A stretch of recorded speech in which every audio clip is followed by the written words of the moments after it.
Check. Are we good? Hello, hello, good evening, everyone. Can everyone hear me? Oh, yeah.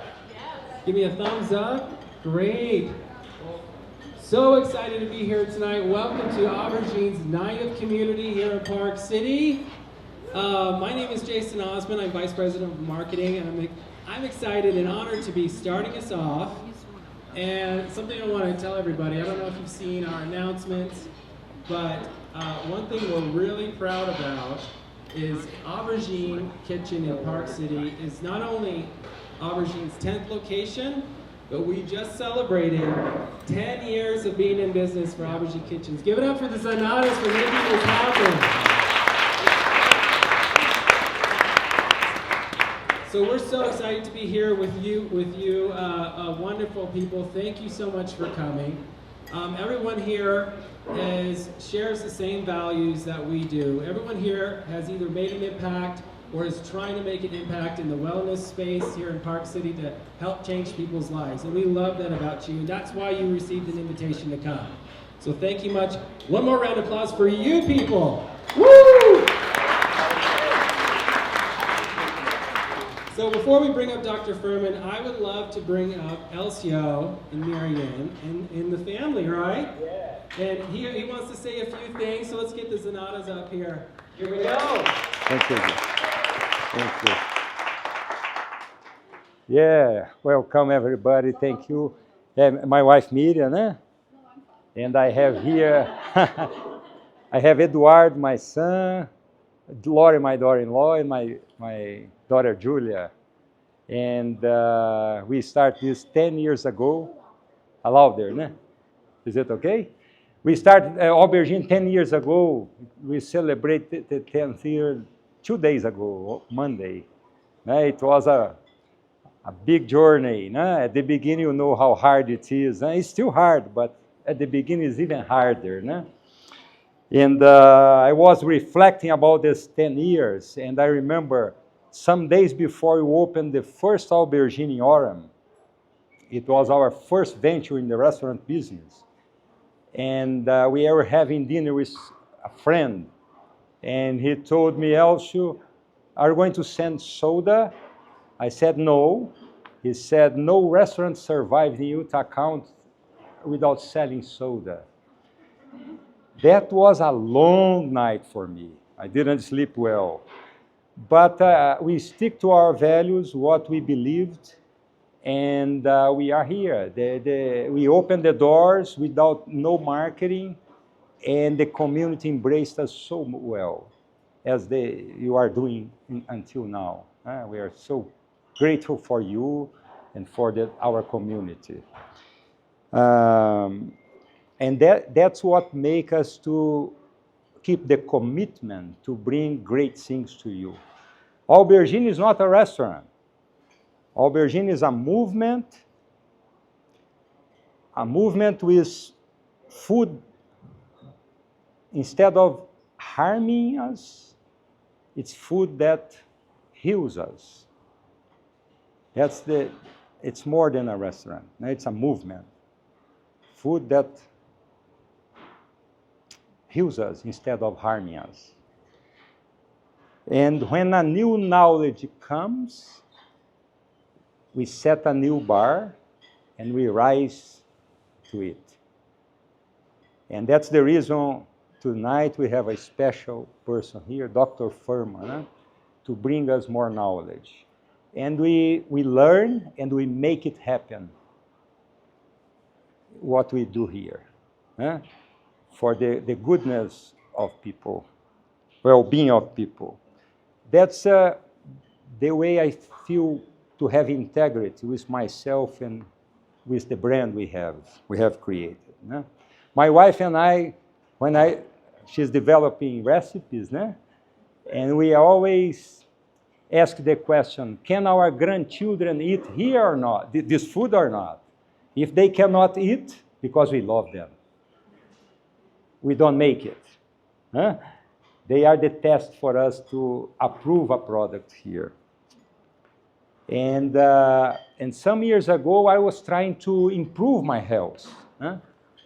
And doctors would say, oh, this is genetics, this is age, even though I am 39 years old. And I read a book by Dr. Fuhrman, and I saw some light there. I made some adjustments, and lots of great things happened. And then I said, okay, I would love to have a consultation with him. But he was so busy writing books, teaching people, helping people, that he was not doing anymore. And then I said, let's try to invite him here. And right away he said, yes, I will come, because he wants to help. His mission is to help people, is to transform America. And we are so thrilled to have you here, Dr. Fuhrman. And Dr. Fuhrman is a very knowledgeable doctor in functional medicine, and he has been doing this job for many years with such success. Bestseller New York Times of many books. And he's going to teach us lots of great things tonight. Thank you, Dr. Fuhrman. Thank you so much. I used to come to Park City a lot when I was younger. I still come here like every 2 weeks to ski, practically. But I used to come a lot because I used to be an advisor to the US ski team here. And Eric Schlappe, do you know him, Eric Schlappe? Anybody knows him? He was in 4 Olympic Games. And I used to talk to him very frequently. He came to my office years ago, and then I came out to Park City and worked with him in the team then. And he felt that the nutritarian diet he ate back then prevented him from getting sick and catching viruses and having to lose time in training. Because if you're top of your field and you're out in bed with a cold for a few days, you can't train, you can miss an event, and you're not going to get the $500,000 from being at the top 10. In other words, it really impacts your career. So I do advise a lot of professional athletes today even, not to give them better performance, but to keep them from getting sick so they can keep training and keep competing without having that interrupted, And you guys know that nutritional science has made tremendous advances in the last decade. So nobody has to have a heart attack anymore or a stroke. And that's still the #1 cause of death in America, heart attacks or strokes. So I give lectures to large medical audiences. And the first thing I do when I walk into the room, I say, raise your hand if you've been shot by a bullet or stabbed in the chest or something with a knife. And nobody raises their hand, or 1 or 2 people. And I say, well, how about in your family, or anybody in your family have a heart attack or a stroke or a cancer diagnosis? And the whole room raises their hand. And I say, and you want to stay living in that dangerous neighborhood? You don't think it's going to happen to you? You don't think you're going to meet your end with some medical tragedy that's going to make your life a living hell? Why would you want to eat or live like other Americans do? Because we have this opportunity, these advancements in science that give us a unique opportunity to live 20 years longer without ever having cancers, heart attacks, and strokes. And that's prevention. And the same diet style that allows us to live 20 years longer and not have to have fear of these nutritionally induced illnesses is also therapeutically effective to reverse disease. So people's high blood pressure goes away, their diabetes goes away, their rheumatoid arthritis goes away, their multiple sclerosis goes away, their headaches go away, their lupus goes away.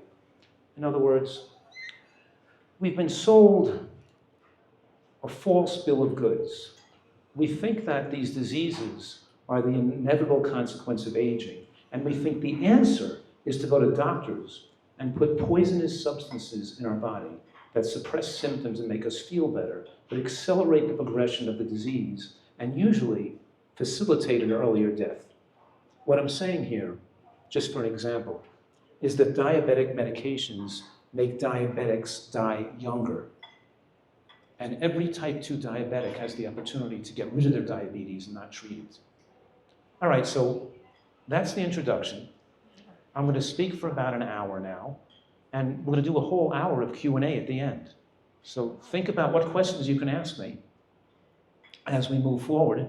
And if I'm going too rapidly, and you want me to slow down, you could raise your hand for me to embellish or slow down on something. But I want to get a lot of information in the hour, okay? Sound good? And can everybody hear me okay?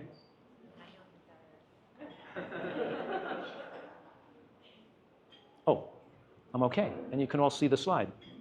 Okay, let's get started. So food gives us nutrients, and there's two types of nutrients in food. There's macronutrients, which are fat, carbohydrate, and protein, and they contain calories, right? Fat, carbohydrate, and protein are the three sources of calories, and the only three. And I am saying right now that we control our longevity by how many calories we consume in our lifetime. The more calories we consume, the shorter our lifespan. The less calories we consume, the longer our lifespan.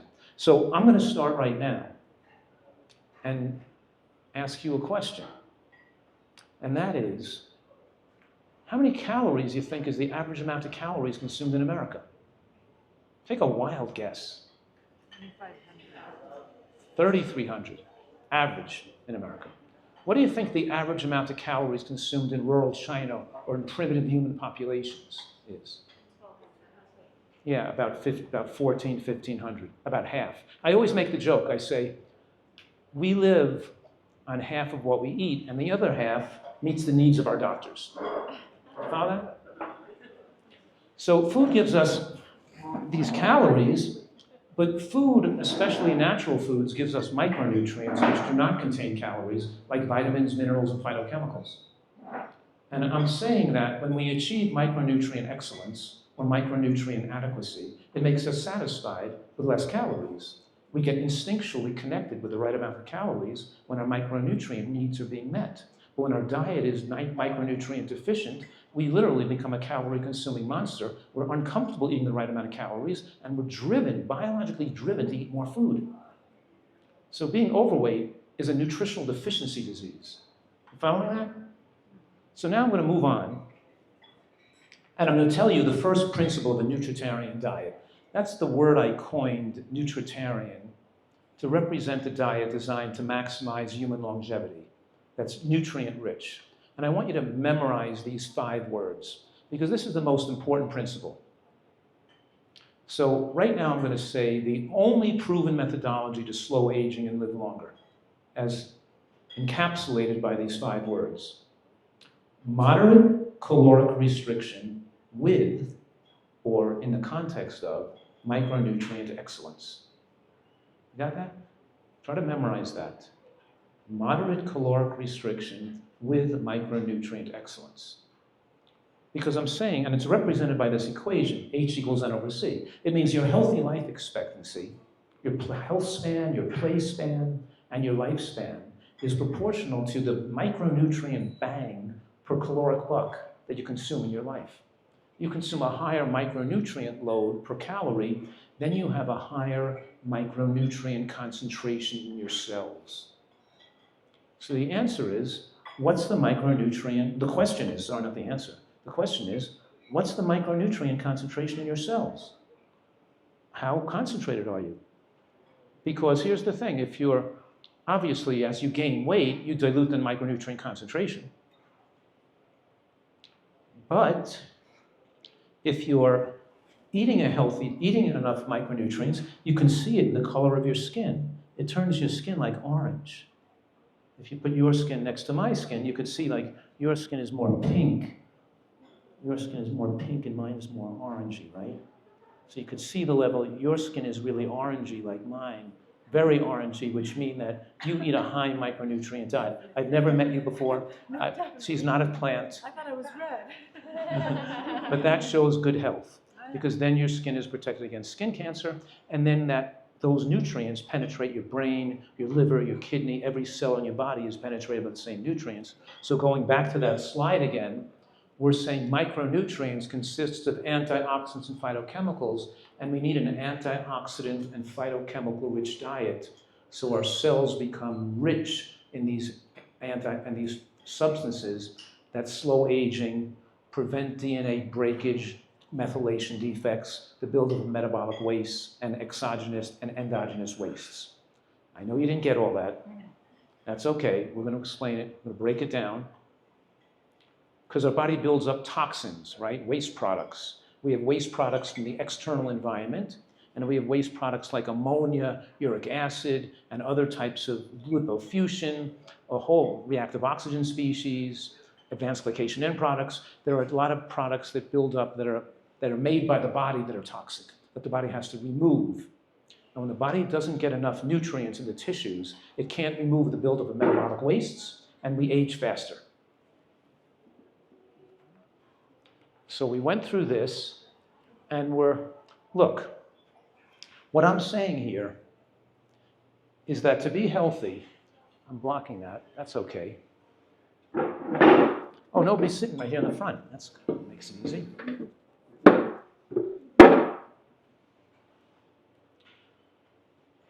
For optimal health, a male's BMI should be between 19 and 22, and a female's BMI should be 18 and 21. That means that a woman with a body fat above 25% can't have good health. She has to be unhealthy. And a male with a body fat above 15% can't be in good health. Because we can measure the metabolic parameters, how body fat works on the body, how it works on biological parameters of metabolism. As we put more fat on the body, we become more insulin resistant. That means we have to produce more insulin via the beta cells in the pancreas. And insulin is a primary hormone that ages us. It's a fat storage hormone. It promotes cellular replication. It allows fat to grow. It also permissively allows cancer cells to replicate and cancer cells to glean a blood supply. The hallmark of populations that live a long time are centenarians, people who live to 95 to 105 years old. The hallmark of that is that they always have insulin sensitivity and a low production of insulin, not insulin resistance and a high production of insulin. So as you get more overweight, you become more insulin resistant, which accelerates your aging. But fat cells also, because they get a poor blood supply, also spew out cytokines and lipokines and other pro-inflammatory substances. That's why all the news about people dying of COVID who have diabetes and overweight, they're going to get an infection, they're going to die from that infection because their immune system is suppressed. Even being 5 or 10 pounds overweight can increase your risk of dying from pneumonia because you have more cytokine storm and more pro-inflammatory molecules that are released when you get sick. But being overweight also makes the body produce more estrogen. And for a male, more estrogen makes him more prone to prostate cancer and impotence. And for a female, being higher rates of estrogen means higher rates of breast cancer. So we want to have lower levels of insulin, lower levels of estrogen. And another hormone we're going to talk about soon is IGF-1, or insulin-like growth factor 1, that's finely tuned to the amount of animal protein you eat. The more animal protein you eat, the higher the levels of insulin-like growth factor 1, which is a primary growth hormone for growth for a child, and higher levels in adulthood allows tumors and cells to grow and replicate. And there's a strong link between higher levels of IGF-1 in the United States and proportionally higher rates of breast, prostate, and colon cancer. So your level of IGF-1 correlates excellently with your age of death and your risk of cancer, which is very finely tuned to the amount of animal protein you consume. So here I am, standing here, and let's use my body as an example. I weigh about 150 pounds. That means my basal metabolic rate without exercise is about 1,500 calories a day. Now, forgetting exercise and the extra calories I burn, I skied today, by the way. I stay off the groomers. I just do bumps or powder or trees. So it's good exercise. And you burn a lot of calories. But let's assume I did nothing and my basal metabolic rate's around 1,400 calories a day without exercise. Okay. Now if I take in an extra bagel or cookie every day, and I take in an extra 200 calories a day, over and above my basal metabolic needs, well, it's 3,500 calories a pound of body fat. And over this 350 days in a year, so for every extra 100 calories a day I consume, I should be 10 pounds heavier for every 100 calories. So if I had an extra 200 calories a day, I'd be 170, not 150 in a year from now. Is that right? It's wrong. And I'll tell you why it's wrong. because the body is so resistant to gaining weight that it's going to try to speed up the metabolism to try to burn off the extra calories I consume. So if I consume more calories, my metabolism will speed up. My thyroid function will increase. My body temperature will increase. My respiratory quotient will increase. I'll burn more calories breathing in an attempt to not gain the weight because the body knows how dangerous it is to gain weight. So what happens is, after the year of eating an extra 200 calories a day, I only gained 10 pounds, not 20 pounds. But I paid a price for that. I made a pact with the devil. Even though I didn't gain all the weight of those calories, I shortened my life by 4 years. Because my telomeres are going to age more rapidly, my stem cells are going to be degenerated, and my body's going to pay a price from running my metabolic engine at a faster rate. In other words, the extra calories now aged me that I didn't have to have. I aged faster. So I'm trying to maintain my muscle mass with exercise, but I'm trying to do it with the least amount of calories possible. So I'm trying not to overeat and have a great dinner with a great dessert, and I'm tempted to have 2 of them or an extra one, but I'm saying, no, better I hold off, and because I want to, it's an art here to maintain your perfect musculoskeletal strength while having the lowest body fat you can. At the age of 70, I still have a body fat of about 10%, so and a six-pack, and the ability to do mobiles all day. So it's fun. It's fun to keep your play span and health span, but it's also the art to trying to follow this nutritarian way of living, which makes living more fun, because you can keep doing the fun things you enjoy as you get older.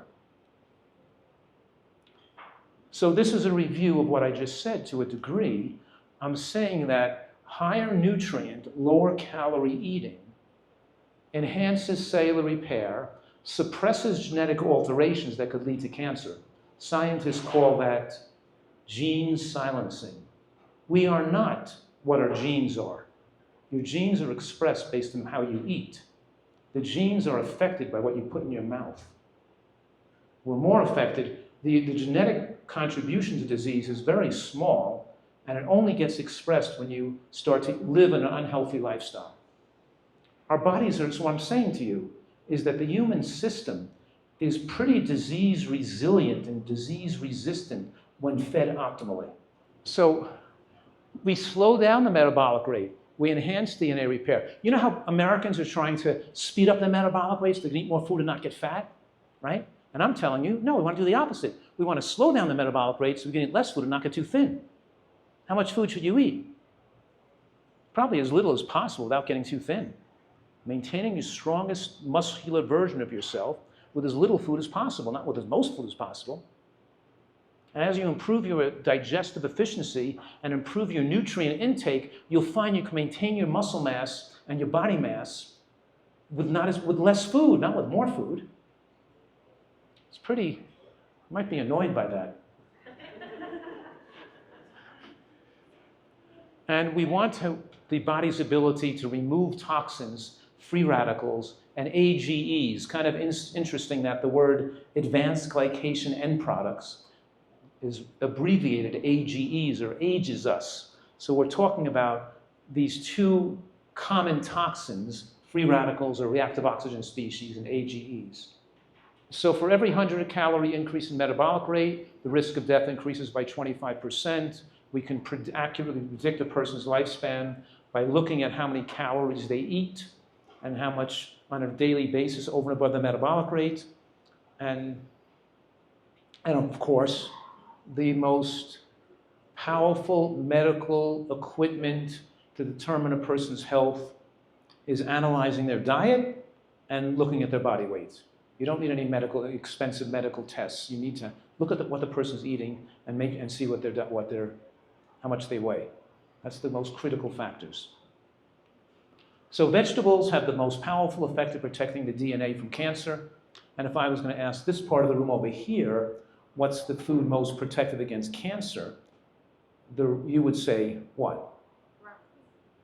What would you say? Cruciferous. Cruciferous green vegetables is the correct answer.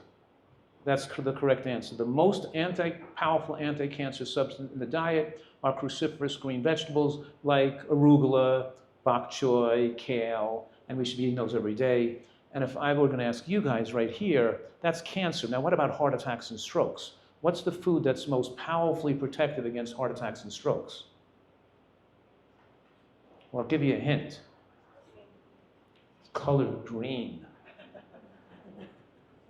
It's the same thing, green leafy vegetables. By the way, keep in mind that lettuce is a superfood.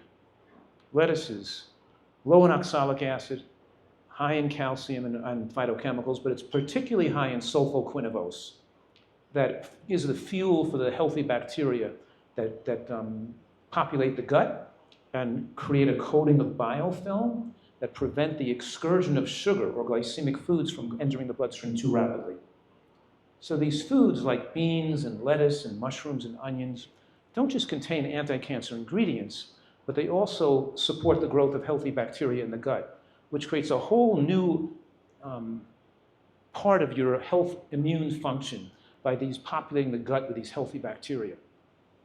So then when you had your mango for breakfast, for example, that mango turned low glycemic.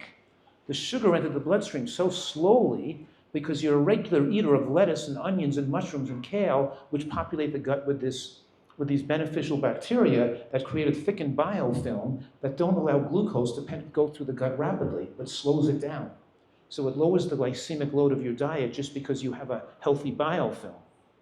And then when you degrade these fibers, meaning the high fiber diet, you produce more short-chain fatty acids, and the particular short-chain fatty acid that's produced, it's called butyrate, is the major feedback loop to signal the apostat in the hypothalamus to make you stop eating. When you get enough fiber and you have the healthy bacteria in the gut, and you signal the brain with the right messages, your body instinctually desires the right amount of calories. I'm not trying to I don't have to force myself to undereat. I just eat the amount of food I feel like eating. But the amount of food I feel like eating is the right amount because my body is connected instinctually. And because when I eat nuts, for example, and seeds as a source of fat, I'm absorbing fat slowly at about 1 calorie a minute. Think about 200 calories of nuts. If I eat it with a meal, that's going to take 3.5 hours to those fat calories to come in the body. Because there's these sterols and stanols in nuts that bind fat and release it very slowly. At 1 calorie a minute, the body can preferentially burn it for energy. If I poured oil on the food instead of the nut, I'd come in at 50 to 60 calories a minute being absorbed. 50 times the speed, you get this caloric rush in the bloodstream, turns on fat storage hormones, stops the body from burning fat, wants to store fat now. Remember, the slow absorption of fat from nuts and seeds enable you to burn it preferentially for calories, not have to turn on fat storage. The high intake of caloric rush from oil stimulates the dopamine centers in the brain, the same opiate centers in the brain that when you snort cocaine or take in any kind of narcotics. We become calorically dependent. We become more dopamine insensitive. Let me explain this one more time. We're talking about this concept of caloric rush. If you were out there eating in the woods, in the jungles, in the forests, you wouldn't be eating foods that could put 600 calories in the bloodstream in 15 minutes. You'd be eating foods that take a long time to digest. And how many calories would be in the bloodstream at one time? Not that many. You'd only put like 40, 50 calories in the blood at one time. But with the advent of processed foods, we could put 400 calories in the blood at one time. That's not normal, and no primitive human ever had that ability to put 400 calories in the blood at one time. And because of that caloric rush, the sugar, and what are the 2 foods that create this abnormal caloric rush the most? Right, sugar, honey, maple syrup, or white flour, which is a sugar equivalent. So bread, bagels, croissants, pizza, burger rolls, the white flour is converted so rapidly into sugar, and it causes a sugar tide in the blood so fast that there's no difference if you had a bagel, if you just ate sugar out of a sugar bowl, or sucked on candy, it's the same thing. So white flour is a sugar equivalent. So the one is sugar, rushes the bloodstream rapidly. We have fruit, it wouldn't come in that way, right? It wouldn't come in that fast. And I'm also telling you that the other foods you eat affects the speed of the sugar coming in. Because you're a regular consumer of beans and greens and mushrooms and onions that builds up the healthy bacteria that slow down the absorption of even, let's say, a higher, moderate glycemic food like a mango. And the other food that causes this caloric rush is oil. Because oil doesn't grow on trees. Pine nuts are all over the place. Plenty of. So the American diet gets most of its fat from oils and animal fats, which are rapidly absorbed, and a nutritarian diet gets most of its fat from nuts and seeds, which are slowly absorbed. Completely opposite biological effects. What I'm saying here, just to be clear, I think you have the point that the high caloric entering the bloodstream, it stimulates the dopaminergic and the opiate centers of the brain. It makes people desirous of those things. They're highly addictive. Makes people, if I can put oil on your food, you're going to want to eat more food, want to eat more calories. Put nuts and seeds on it as a source of fat, same amount of calories, you want to eat less. If I had a buffet here at the front of the room, I could have people waiting in line to get to the buffet, and if I gave them a tablespoon of olive oil to eat on the way to the buffet, they wouldn't take 120 calories less food on the buffet, because it wouldn't stimulate stretch receptors, nutrient receptors, it wouldn't cause any butyrate production. It would be absorbed so rapidly, go right into the bloodstream with no sensation of the body. They'd still eat the same amount of food on the buffet. And if you guys come into the buffet on this side of the room, I give you an apple to eat on the way to the buffet, you would just naturally eat 65 calories less because the apple has fiber, and you has space, occupies space, it has weight, it has nutrients, it has all these triggers that affects a lot of different biological systems that control your appetite. So what if I mixed the oil in with the food? I made a little rice dish and a little broccoli and rice or whatever I was making, a little salad, and I put the 200 calories of oil right in the food. So you wouldn't even know it was there. How would that affect it? You'd get an extra 200 calories, right? No. Oil is an appetite stimulant. And you wouldn't just get the extra 200 calories, but you'd be stimulating your brain to want to eat more calories, and maybe you consume an extra 300 calories, an extra 250 calories. Compare that if you had 200 calories from nuts now, or seeds, same amount of calories. What will happen is all those calories won't get absorbed into the bloodstream because the fat, these fibers, these sterol stanols that bind the fat are so tightly bound that it pulls fat into the toilet bowl. So much a fat magnet that it sucks oxidized LDL, which is the bad actor causing atherosclerosis and heart attacks.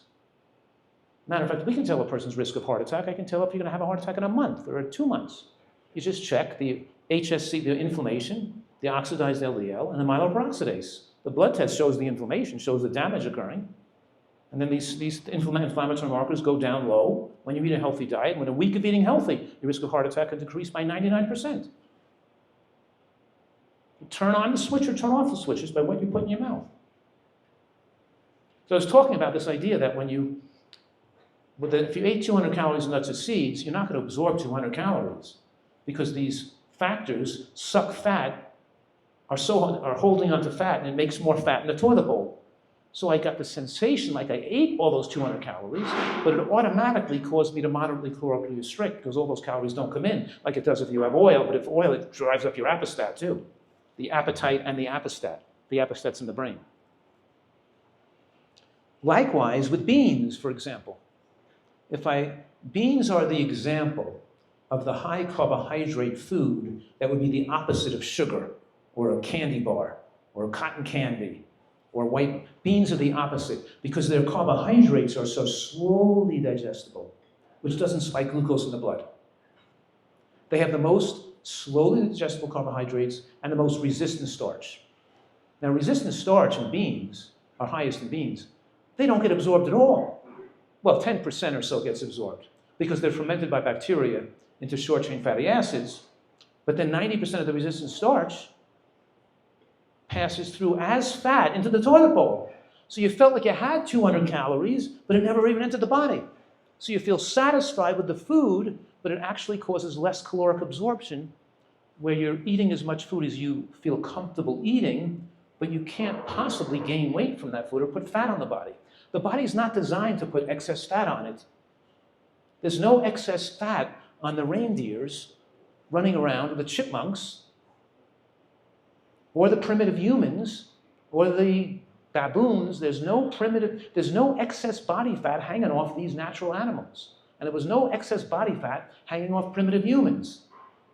To have put excess body fat, you had to have instinctually discombobulated your body's signals by using processed foods and following a diet style that's not designed for the human species. All we're doing here is putting you back into a diet that's designed, that's naturally that you would be eating based on your primate physiology.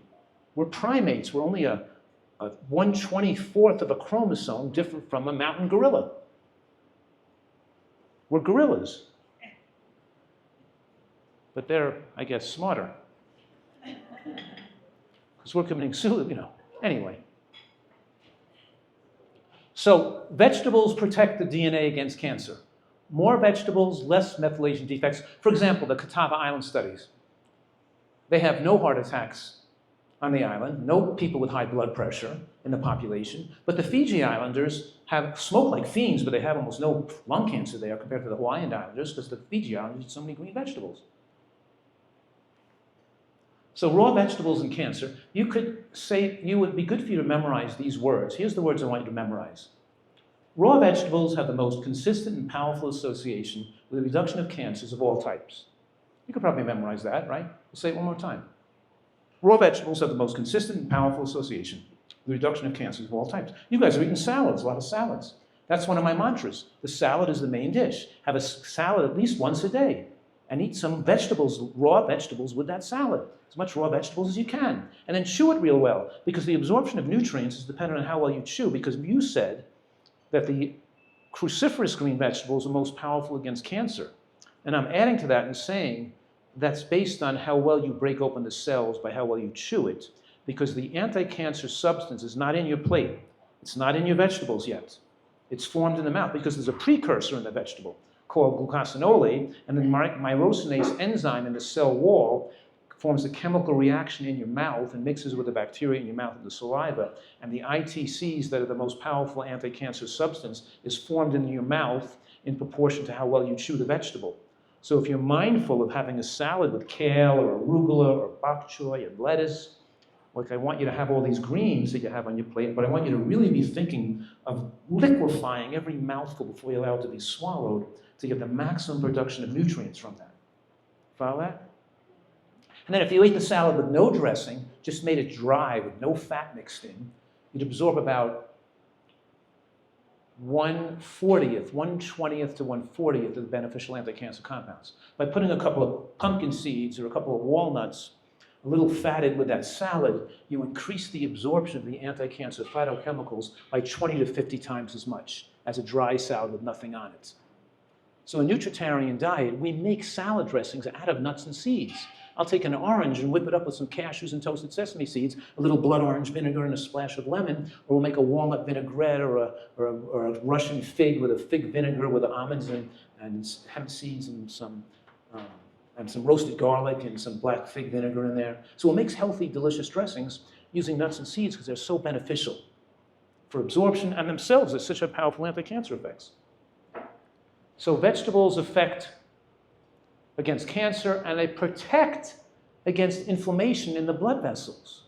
For example, when you eat more animal protein, you build different bacteria, gram-negatives in the gut, which form more pro-inflammatory substances like TMAO, trimethylamine oxide. But when we eat more vegetables, it forms more anti-inflammatory compounds and more nitric oxide and more soothing and healing compounds for the endothelial lining of blood vessels, enabling you to maintain your elasticity and health of your blood vessels for 100 years. I can live to be 100 years old knowing with confidence I could never have a heart attack, or I could never develop these problems people developed, because I'm constantly fueling my bloodstream with these beneficial protective compounds from green vegetables. So nuts and seeds has been shown in more than 50 different studies. I actually just published a research article that had 50 references documenting that the consumption of nuts and seeds as your source of fat has the most powerful effect against cardiovascular death. a 40% reduction in cardiovascular death comparing people who eat more than an ounce and a half a day of nuts and seeds compared to people who eat less than half an ounce a day of nuts and seeds on the average. Just that difference, just that little bit of a difference, 1 ounce more or less, a 40% difference, because our heart, well, don't forget, the ALA is needed to stabilize the heart rhythm. The ALA is the alpha-linolenic acid from those omega-3 nuts and seeds like walnuts, hemp seeds, flax seeds, chia seeds, pumpkin seeds. All these things have tremendous beneficial effects when you eat them. You actually have to really eat them, though. So we're talking about all these studies corroborate each other. That means they all show the same thing. So here's the Physicians' Health Study, showed a 60% reduction in sudden cardiac death with physicians eating more than an ounce of nuts and seeds a day compared to physicians who did not eat nuts and seeds. They as we discussed earlier, they suck LDL cholesterol into your gut for removal. They help restore vascular elasticity. And here's the Adventist Health Study 2, which is such an important study in the history of nutritional science, because Seventh-day Adventists generally they're taught from a young age not to drink, not to smoke. They're trying to encourage good health habits. So they're generally healthier than the general population of America. And they don't eat a lot of animal products. Their diets are mostly plant-based. So you could see the difference in those that maybe eat 3 servings of animal products a week to 1 serving to 0, and compare the difference in longevity. Or those Seventh-day Adventists that eat nuts and seeds versus those that did not, in a group that's relatively eating healthfully. And we find that in the Seventh-day Adventist Health Seed cohort, it corroborated the 39% decrease in cardiovascular mortality and about a 30% decrease in cancer mortality. On the meta-analysis of looking at about 15 different studies with 44,000 deaths were corroborated in the smaller study, but on a population that isn't like just substituting nuts for meat. You know, a person eating more nuts, eating less meat or cheese, maybe that's the reason. You follow me? So here's a study, just some references of a journal article I published. One is about following about 400 people whose blood pressure got back to normal again, dropping their systolic blood pressure 26 points within 6 months, getting them off their medications, the reversal of advanced cases of cardiovascular disease, and the fact that nuts and seeds, that having this moderate amount of fat in the diet benefits the heart, does not hurt the heart when the fat comes from nuts and seeds. You know, a lot of people are confused by this because I'll see articles written by health gurus that'll say, don't have any nuts and seeds because here's a study that showed the fat was related to the risk of breast cancer. So women who are thinking about high risk of breast cancer should cut out the fat out of their diet. It's wrong. It shows the opposite. It's that the reason the study showed increasing fat was linked to breast cancer because you're studying Americans whose fat is from animal fats and oils, not from nuts and seeds. When you had a population who used nuts and seeds as a source of fat, you see the opposite effects. So people get confused. People get confused. They think like sugar is bad, so don't eat any fruit. No, it's like sugar is bad, but fruit's still okay. Fat and oil are bad, but nuts and seeds are still okay. Too much protein, animal protein is bad, but getting a lot of protein from soybeans and hemp seeds and plant sources are okay. It's the source of the fat, the source of the protein, and the source of the carbohydrate. You follow me? So you have all these camps that think, oh, it's better to have the diet lower in carbohydrate, or higher in fat, or lower in fat. You have some people saying high fat, you have some people saying don't eat any fat, right? It's a bunch of needless confusion. So here's nuts versus olive oil in the Prevmid study showing that, yes, olive oil showed a benefit because eating some fat, particularly a relatively healthy fat like olive oil, facilitates the absorption of phytochemicals and substitutes some beneficial compounds like phenolic acid, which reduced heart attack deaths by 15%. But when people were taken away, when their olive oil was taken away and they were told to eat nuts and seeds instead, their heart attack rates went down by 60%. So even though olive oil is better than the other fats they were eating, better source of fat than butter, it's all what you're comparing it to. You don't buy a car by comparing it to a junkyard wreck.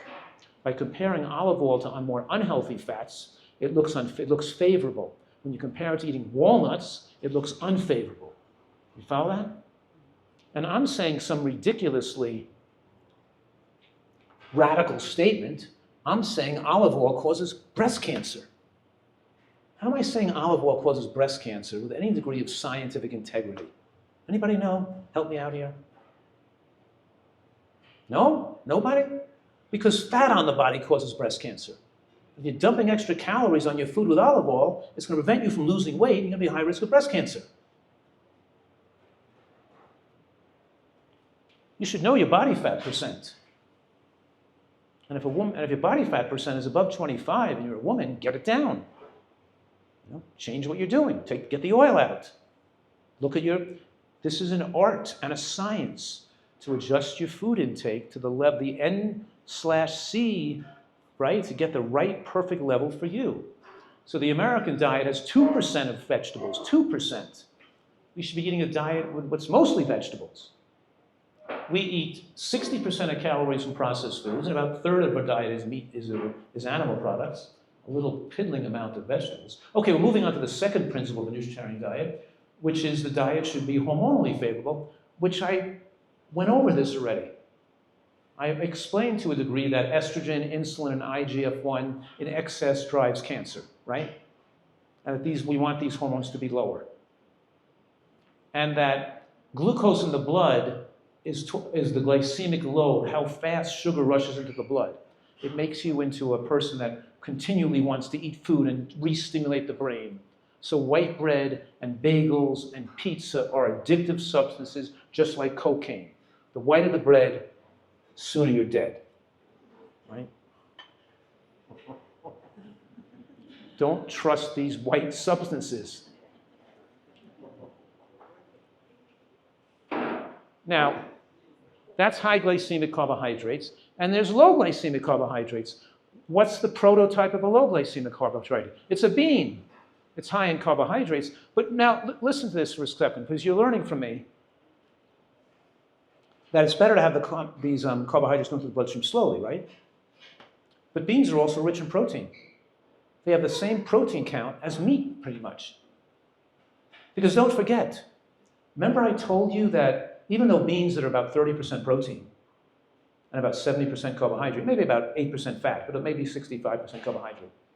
Remember I told you a portion of that carbohydrate doesn't even come in as calories because it passes through into the toilet bowl, which means the actual percent of protein from beans that's actually absorbed is higher than the 30% that says on the box of beans. You follow what I'm saying?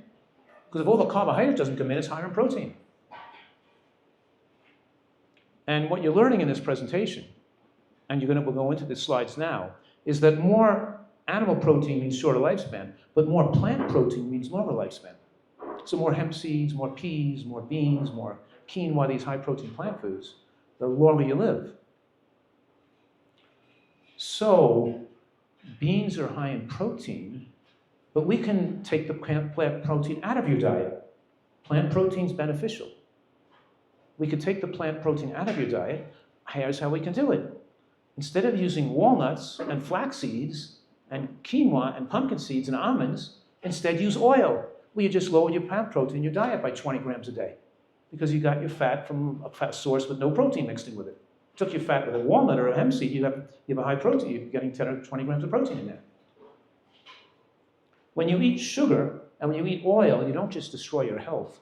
You also make your diet deficient in plant protein, making you requiring animal protein to get sufficient protein. Because now you have all this sugar in your diet, all the oil in your diet, which should have been taking plants, which will have protein in them. Did you follow that? So glycemic load is linked to these common causes of death. And your body becomes more insulin resistant with more body fat, but particularly with more saturated fat. And what happens is people advocating keto diets, they want you to restrict carbohydrates low so you can keep in ketosis, so help you lose weight. Because they say, look, if I eat oatmeal or a mango, my sugar goes 250, it goes through the roof. I can't eat those foods, I have to stay with tuna fish, avocado and whatever, coconut. But the reason their sugar goes through the roof with the oatmeal or the mango is because they damage their insulin receptors from all the saturated fat they're consuming. So now they're no longer glycemically sensitive. They're glycemically resistant. They're insulin resistant and glycemically insensitive. So they have to be on restricted carbohydrates to make up for all the saturated fat, which cause destruction of their insulin receptors on the cell walls. You following that? We don't have to worry about a spike of glucose when we eat a mango because our insulin receptors are normal. They're sensitive. We don't need much insulin to get the glucose out of the blood. And anything we eat is slowly absorbed because we have a beneficial microbiome which creates a protective biofilm to slow the absorption of glucose from fruit. You get that? So here's a little hierarchical scale of resistant starch and fiber, which show from potatoes to oats to rice to peas to lentils to beans. You can see that peas, lentils, and beans win the race. They're the most glycemically favorable, they have the most slowly digestible carbohydrates, they have the most resistant starch, and they have the most fiber. And when you eat more resistant starch and fiber, then you're going to build up more of those short-chain fatty acids by the bacteria in the gut. They're the fuel, they're the prebiotic to build the right bacteria in the gut, creating that good biofilm. So there's 4 foods that have the most favorable biofilm, 2 raw foods and 2 cooked foods. The 2 raw foods are raw green vegetables and raw onion. Those are the 2 most important foods to build your biofilm. And the 2 cooked foods to build the biofilm are cooked mushrooms and cooked beans. Those are the 4 foods that most favorably build the beneficial bacteria in the gut. And they make you lose weight because even though we said that body fat and sugar and higher levels of IGF-1 are pro-angiogenic, they allow blood vessels, angiogenesis promotes the growth of blood vessels to allow fat to grow and allow cancer cells to replicate. But these foods say, no way, Jose. Mushrooms are the most powerful anti-angiogenic food. They don't let you put fat on the body. They don't let blood vessels grow to fuel fat. They say, no way, Jose, I'm not letting you put fat on your body. And they don't let cancer cells replicate, and they don't let cancer cells get lean blood supply. Then no way, Jose, they say that. They must be bilingual. But the studies on mushrooms are amazing because even women who have 10 grams of mushrooms a day, the size of your thumb, reduce risk of breast cancer more than 64%. In that same study, fascinating as it was, the consumption of green leafy vegetables or green tea with the mushrooms showed a decrease of breast cancer by 89% in that cohort. It's just amazing. Any drug could do that? Drugs can't do what food does. Drugs are marketed to you. They're sold to you as being magical things. We're all looking for doctors and drugs, but they do nothing to extend your life. It's food that extends your life, that protects you against disease. The magic's in the food, not in the drugs.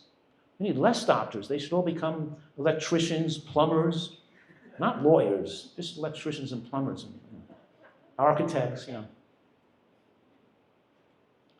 So insulin-like growth factor extend lifespan, slows aging of the brain, lower levels of IGF-1. So animal products raise it, dairy the most. That's why the countries with the highest consumption of milk drinking, like the Scandinavian countries, have such high rates of breast cancer, and America. And then we have produce. Doesn't raise IGF-1, even if it's high in protein. Isolated soy protein would raise IGF-1 because the protein is so biologically concentrated. But not a real soybean wouldn't raise IGF-1. We have to be able to get an abnormal amount of protein in the bloodstream, like the caloric rush of sugar, the caloric rush of oil, of fat, and now we're talking about the caloric rush of protein. What happens if you get too much protein in the bloodstream at one time? The body can't burn it for energy efficiently. It turns it into hormone and growth hormone. It makes you get bigger, produces more size on you, fat and muscle tissue, but that extra size is shortening your life. Matter of fact, what occupation is the shortest lifespan of any occupation in North America? Do you know? Linebackers on football teams. The large size 250 kind guys who had to eat to get bigger, and maybe some of them even took steroids. By the way, the entire East German 1972 Olympic team is dead. All of them dead. That was when I was in ice skating. I was second in the United States in 1973 in pairs figure skating. I was third in the world in pairs figure skating. So I was in that era. And all my contemporaries of people who took drugs and steroids are all deceased. Pretty amazing, isn't it?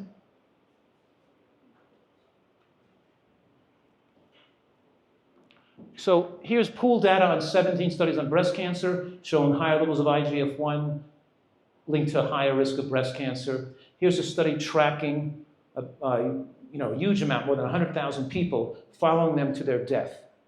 That means these studies have high credence value. They're high credence because they look at hard endpoints. Like I can give you a cholesterol-lowering drug, and your cholesterol goes down. Is that going to make you live longer? Maybe. It's a hypothesis. Maybe the cholesterol drug will increase risk of cancer or make you die of other causes of death. We don't know if it's going to make you live longer until we followed a large cohort for 20, 30 years and see what happened to these people and how long they lived. So the hypotheses become more definitively proven when you have a hypothesis of a short-term study showing benefits, a controlled trial of short-term benefits, and you combine that with a long-term trial with a high number of people looking at hard endpoints. So a large number of people goes on for decades looking at hard endpoint. The hard endpoint means a heart attack, a cancer death, a heart attack death, how long they lived. And what I'm saying is these hard endpoint studies like this one showed that as people ate more animal protein, as it went from 0 to like a carnivore diet on 20, and they follow these people for more than an average of 25 years, for every score going up, you saw a higher risk of death. And the highest risk of premature death, and the word premature death means a death before the age of 65, occurred in people following keto or carnivore type diets. So even though the diabetes may have been okay or looked a little better, they still died young. Like you can smoke cigarettes to lose weight too, and even taking thyroid hormone or amphetamines to make you lose weight does not result in longer lifespan, because the extra thyroid is speeding up your metabolism. The amphetamines take its toll on the heart over years, and you can't take your pills to try to get you to be able to eat more and to lose weight. You have to earn it. You have to really do it. There's no substitute for healthy living. You can't go to a doctor and buy good health in a bottle. You have to earn it. So here, this is saying that here's another 25 median follow-up study showing more animal protein, more death, more plant protein, longer lifespan, 25 median follow-up. The study was published in 2018, and I was going to put 8 more studies up, but I only picked 4 more studies going from 2016 to 2020 that were long-term studies, high credence value studies that corroborate the other study, but that show the same exact data. The same exact data is showed in multiple studies with different researchers from all over the world. And at this point, this evidence has become an avalanche of evidence that's overwhelming. And so this is review. Let's review. Stop, take a break for a second and review. When you eat a diet full of phytochemicals from colorful plants, and we want a wide diversity of phytochemicals, nutrients, and colors in plants, with exercise and moderate caloric restriction, it activates these longevity proteins like SIRT1 and AMP kinase, which stabilize the DNA, maintain the telomeres from aging, because our telomeres shorten as we age. I could measure your biological age and see how maybe you're 50 years old, but your telomeres are the telomeres of a 70-year-old. Or maybe you're 50 years old and you have the telomeres of a 40-year-old. I can measure your biological age by measuring your telomeres, measuring your stem cell vitality, and measuring your AGEs, your advanced glycation end products. There's readers. We can have a skin that reads the AGE levels in your skin, and we can tell, well, you've got the AGE level of a 70-year-old, you're only 45. In other words, we have new technology today that we can say if your chronological age is aligned with your biological age or not. I'm actually doing a study on this where we took 50 nutritarian women, and through the blood test through True Age, that checks telomere and stem cells and epigenetic changes and methylation defects and gives you a predictor of how long you're going to live and how healthy you are against 50 standard American diet-eating women. Right? We did the study already. We've raised the money for it. We've done it, but we haven't published the data yet. We're just writing it up now. So we're talking about the fact that when you have more animal protein, excessive calories, more high glycemic foods, we produce more mTOR, which is activated in 100% of invasive cancers. It leads to cell proliferation. It promotes angiogenesis. And you know what that means now, right? You got what angiogenesis means? Anybody confused about that? The word angio means having to do with blood vessels. Genesis means to make new. And you can't grow fat on the body unless insulin is a major angiogenic promoter that promotes the growth of blood vessels to fuel the growth of fat. And you can't let cancer cells grow and replicate unless it's cleaning a new blood supply and it's perfused with new blood vessels. So you need angiogenesis promotion to allow cancer cells to grow. And you're learning from me that green vegetables and onions and mushrooms and these foods have anti-angiogenic factors that resist the growth of fat and resist the growth of tumors on the body. And then tumors can't get a blood supply in order to metastasize, to replicate, spread, and metastasize and kill you. So we're saying that this overeating, body fat, more sugar, more animal protein, the American diet, the way Americans eat. Go out and have French fries and pizza and burgers and ice cream and milkshakes, and go out and eat like other Americans. Get down and go to the breakfast bar and have eggs and French fries and what do they eat? Whatever it is they eat. Pancakes. What are pancakes? It's like fried sugar, and when you pour sugar on the fried sugar. Waffles, pancakes, The American diet's designed by Al-Qaeda. They took, on my television show on PBS, they dubbed that out. And it wasn't my voice. They put another voice in there. It says, because I said that diet's designed by Al-Qaeda, and they said on television, that diet's designed by Darth Vader. They blew my joke. It's stupid. It's embarrassing. Why I couldn't say Al-Qaeda on television. But anyway, cell proliferation, oxidative stress, more free radicals. We have to know how to kill people with food to know how to heal them with food, right? So here's a study about more than 100,000 Asians showing that the consumption of cruciferous vegetables was the most powerful factor relinked to their longevity, and it had no threshold effect. No threshold means, like onions and mushrooms and tomatoes, and always have a threshold. Like once you're eating half a cup of mushrooms, eating 2 cups is not going to give you more benefit. You had your half a cup for the day. You know what I mean? Once you have like a half a cup of onion, having another cup of onion is not going to benefit you.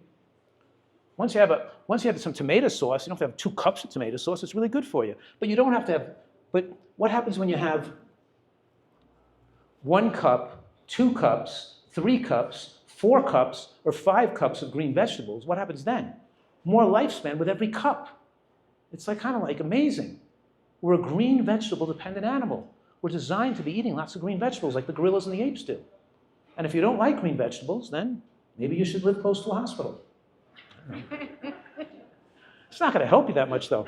I love these really fancy houses that people have right on the slopes. They could just either get right off their house and ski down to the lifts. But I'm thinking, let's put up these expensive, beautiful houses right next to the hospitals where they can take a tram or a lift right into the emergency room or right into their doctor. Because all they're doing is going back and forth to doctor visits and hospitals, and it's crazy. It's like insanity. They live to go to a hospital. People are so addicted, and they can't even think about making a change. They wouldn't even think about making their diet healthier. Look what happened during COVID. All the news reports about people with diabetes and being overweight, dying of COVID, and did people change their diet, lose weight, start to eat healthier? No, they gained more weight. The lifespan in America actually has gone down every year for the last 30 years. And particularly in the last 5 years, it's gone down 2 years. That's like 2 years. It went down by a few months every year, but then we went down 2 years in the last 5 years. It's amazing. Of course, we know it's the growing waistlines of Americans, and they just are so addicted. And it destroys their brain, by the way. They can't think logically. They lose their creativity, and it makes them more narcissistically consumed. When you're an addict and you're eating and you're snorting cocaine, using heroin, or snorting pizza and, I don't know, pancakes, whatever it is you're eating, you become narcissistically consumed with meeting your own needs of your primitive brain. You're not the full human you could have become. You're not going to be as kind. And I wrote a book. One of my books is called Fast Food Genocide. It talks about all the lynching of blacks and the violence and anger in the South after the Civil War that was exacerbated by by pellagra due to niacin deficiency, putting these violent people that were homicidal, suicidal, and angry and violent, and putting them in jail. And it wasn't until 1915 when a doctor discovered it was due to niacin deficiency. When they started feeding them vegetables, they started becoming more calm, and they could release them from jail, and they weren't committing crimes of violence anymore. And we're seeing the same thing today in this country. We're seeing nutritionally deficient brains being susceptible to all types of crazy thinking, more angered into violence, more narcissistic behavior and thought processes, and losing people's ability to connect to others, and feeling your ego and your self-worth is based on you being kind and using creative goodwill for others and relating to other people and caring about the universe and the environment and appreciating the aesthetic beauty of the world and nature and everything else. It means people get just consumed with themselves. You become an addict and nothing else matters. You can steal, you can cheat, you can do anything to anybody, because the only thing that matters is driving your need for your primitive brain's need for addiction stimulation. That's very confusing. And when you eat these vegetables, these green vegetables, it builds up these intraepithelial lymphocytes. Intraepithelial lymphocytes, we get the immune surveillance of the villi, these little humps and finger-like projections are the brush border of your gut. And it's the defenders, the gates of the castle. Your immune system is built up when you eat a lot of green vegetables to protect you against viruses, bacteria, toxins, poisons, chemicals, built up when you have this robust gut immune function. And so we're coming to the end here, a few closing slides. Let's see what time it is. I'm only a little bit, we're good. We're still under an hour, even though I'm talking quickly, but I think you guys are educated enough to get this. All right, more greens, more beans, more nuts and seeds in the diet is what I'm advocating, right? And I'm saying that lowers the glycemic load of your diet. It reverses and prevents diabetes and heart disease, and makes you feel satisfied with the right amount of calories so you can eat less and not feel like you're being deprived. And the pyramid, of course, has vegetables at the base. We want this to be a vegetable-based diet, not a grain-based diet. We eat more vegetables and less, we're still eating beans and fruits and nuts and grains and whole grains, but we're eating less oils and animal products for sure. So a nutritarian, and people come to my health retreat in San Diego, and they stay there for months at a time to get rid of food addiction. And I want to teach them, I'm trying to build their identity as a nutritarian, because there are overweight people who are food addicts, right? I want them to stay a long time, like being in a cocaine rehab facility. But we're trying to have them establish this new identity as a nutritarian. We're trying to them love the idea of being a health nut, and love the idea of being a role model, and seeing their body transform, and pleasure in the excitement of the accomplishment. It's like the accomplishment of being in the Olympics, or being, it's the accomplishment of achieving great health and transforming their health and being a role model to have a better effect on their community, their friends, their family, because they're walking the walk and they're a living proof of what it did for them. And it helps them mentally. It helps them feeling better about themselves. And so a nutritarian eats a variety of high-nutrient foods, and we don't really eat empty-calorie foods. We're trying not to put self-destructive foods in our body, like white flour, processed foods, and fast foods. It's funny, a person goes to the airport, and they're saying to themselves, I got nothing to eat. There's nothing here that's healthy, so I just got to have a bagel. There's nothing else to eat. So you take the bagel. Well, that's how an addict's mind works. Would I ever go to an airport without apples or nuts or something in my bag? But even if I did, I still wouldn't want the bagel. You couldn't get 10 men to tie me down. But the addict, subconsciously, without thinking about it, wants to get to the airport with no food in their bag. So they can have an excuse to then think they can eat the bagel or whatever it is they want, the pizza, whatever it is they're going to have, right? You're given the food of the plane, there's nothing else to eat. They're just going to have to eat whatever's there. The food addiction is very powerful. It's very difficult for people to change the way they eat if they don't have a lot of training, a lot of education, and a lot of information about how to build robust emotional health. It's not just that easy for people, these addicts, to change. So the prescription here, at least half a cup of beans a day in a soup or a salad or a dish. Eat at least 3 fresh fruits a day, and at least one of them should be berries or pomegranate or cherries for those high phenols. Eat at least 1.5 ounces of nuts a day. Maybe put some in your tahini dressing or put some on your salad dressing. Eat at least one large salad a day. Eat some steamed or wok greens every day. And eat some mushrooms or onions every day. How many of you in this room, you think, do all that? Maybe not every day, but most days, like 5. Some of you do eat all that. Wow. That's amazing. You do. Fantastic. See, that's what we're a nutritionist. We may not hit every day have a mushroom, but I'm trying to go have almost that every day, right? So what I'm saying here is that when you live the lifespan of the average American, you don't just die at that age. You don't just live a great life and then you're dead. It's you live a poor, your health span is poor. You have a deteriorating quality of life. You know, you want to enjoy your life the time you're alive. And then so if you're a nutritarian, you're pushing the envelope to 95 to 105 years old, it doesn't just make you live longer, you get so much more living life because you stay in good health most of your life. And then when you deteriorate, it's close to the end of your life. Like a good example is Scott Nearing. He wrote the book, The Good Life. He was an MIT scholar, and he proved that he lived in Maine, and he grew a lot of food in a greenhouse. He picked Maine because he wanted to show you could live off the land, even in a cold climate.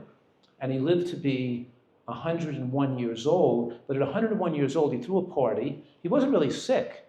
He just fasted himself to death because he felt he couldn't work full time anymore. Right in the fields and the gardens, he was getting weaker. So he had a big celebration of his life, and he kind of like didn't eat and passed away after saying goodbye to all his friends and family at 101.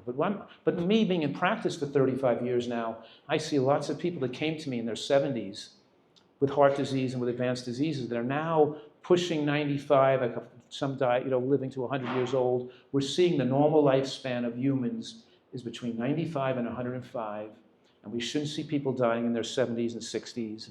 And so here's some example. Here's Pam, who came to me in 1997 with ovarian cancer that spread with 4 liters of fluid in her chest. She was given less than 6 months to live, and she died in 3 months. No, I'm kidding. She's alive today. She is alive. Pam is alive. Can you believe that? Seriously, would there be any other cases with ovarian cancer that are alive after 25 years? Well, there are some, but they're people who came with this. Karen Hartglass had ovarian cancer that was metastasized, and she's alive now 20 years later, too.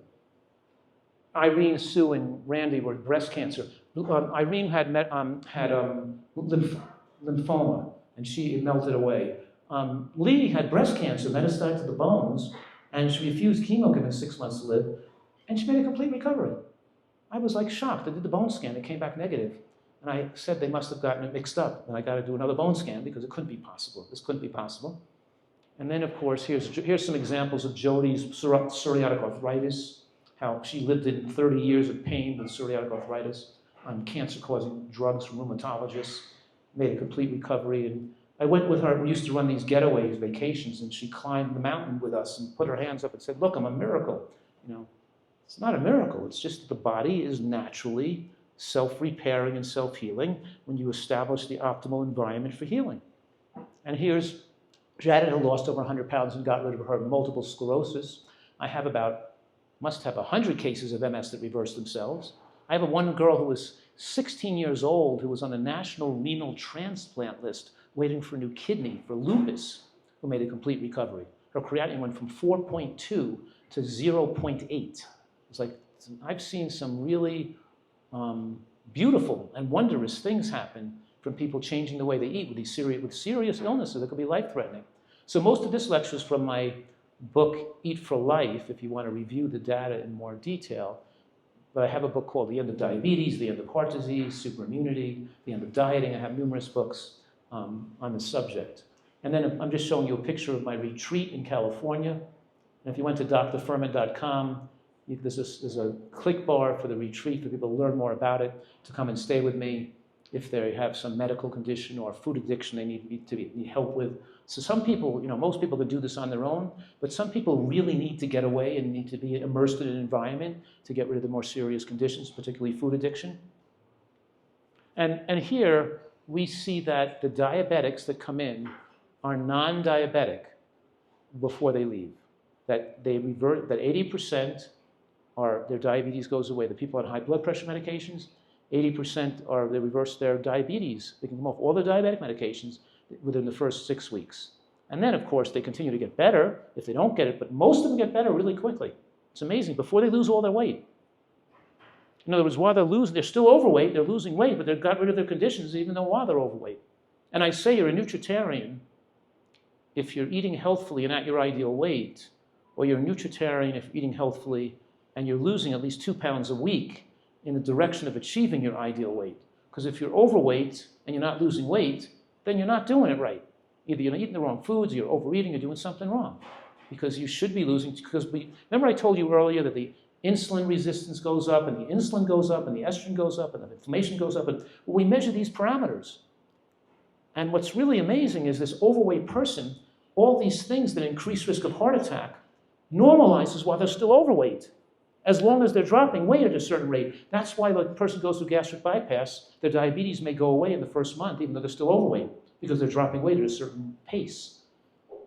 But a person comes into a cocaine rehab center, and they could still get killed when they go out by snorting cocaine again, because now they've lost their tolerance for it. They're more intolerant to the heroin or the cocaine. I'm just going to leave you with this one concept here. You can lose 50 pounds, but if you go to pig out in Las Vegas or on a cruise and gain back 15 pounds, the rapid regain of 15 pounds of that 2-week period can start the cycle of inflammation, of oxidizing your LDL, of laying down more saturated fat, of increasing the propensity of the blood vessel to clot and to cause a heart attack or a stroke from the rapid regain of weight.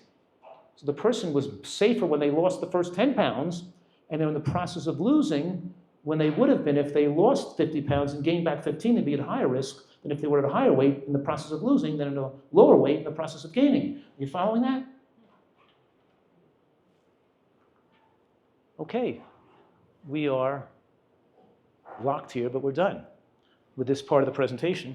Now, do you want a break or a bathroom break, or should we go right into Q&A? Which we have a pause? What do you go? Does anybody, don't feel embarrassed if you have to go to the bathroom. I'll take a one. Anybody want to get up and?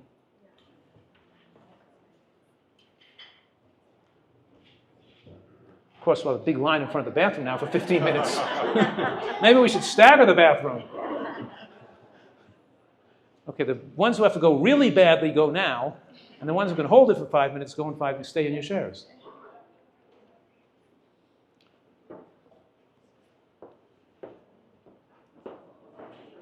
All right, I know I went rapidly, and I just covered what I felt was like areas to highlight.